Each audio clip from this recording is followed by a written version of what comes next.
ખેરગામ પ્રગતિ યુવક charitable trust દ્વારા આયોજિત ઓપન આંતર સમાજ ક્રિકેટ ટુર્નામેન્ટ ખેરગામ વાવ ખાતે રમાઈ હતી। ખેરગામથી દીપક પટેલની રિપોર્ટ।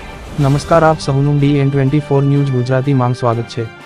પ્રગતિ યુવક ચેરિટેબલ ટ્રસ્ટ વાવ દ્વારા આયોજિત ઓપન આંતર સમાજ ક્રિકેટ ટુર્નામેન્ટ આયોજન કરવામાં આવ્યો, જેમાં કોળી સમાજ અને ધોડિયા સમાજ નિર્ણયના આવી હતી અને કોળી સમાજનો વિજય થયો હતો। આ ક્રિકેટ ટુર્નામેન્ટ છેલ્લા 3 વર્ષથી રમવામાં આવે છે અને 3 વર્ષથી કોળી સમાજ વિજેતા જાહેર થઈ રહી છે। આ પ્રસંગે ડો. અમિતા એ. પટેલ, માજી જિલ્લા પ્રમુખ શ્રી નવસારી, શ્રી અશ્વિનભાઈ આર.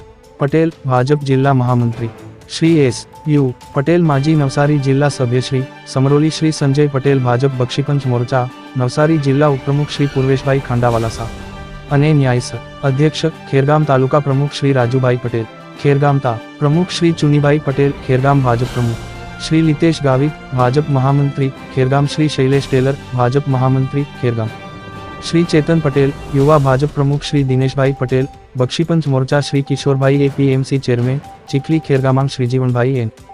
પટેલ, ખેરગામ ભા ઉપપ્રમુખ APMC Khergam Shri Deepakbhai, Hariom foods APMC Khergam Shri Imran Shaikh, Kalwada cricket asso Shri Amitbhai Govindbhai Patel, APMC Khergam Shri Viral Panchal, Kalwada cricket asso તથા મયુર પટેલ અને આશીષ પટેલ ઉપસ્થિત રહ્યા હતા।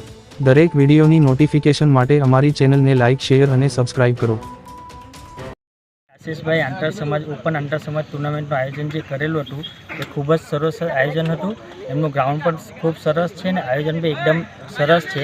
તેમાં અમારી કોળી સમાજની ટીમ ચેમ્પિયન થઈ છે। આયોજનમાં અમે એકદમ ખુશ છીએ આશીષભાઈના આયોજનથી। કેટલા વર્ષથી આ ટુર્નામેન્ટ રમવામાં આવે છે? 3 વર્ષથી, 3 વર્ષથી અમારી કોળી સમાજની ટીમ જ ચેમ્પિયન થતી છે।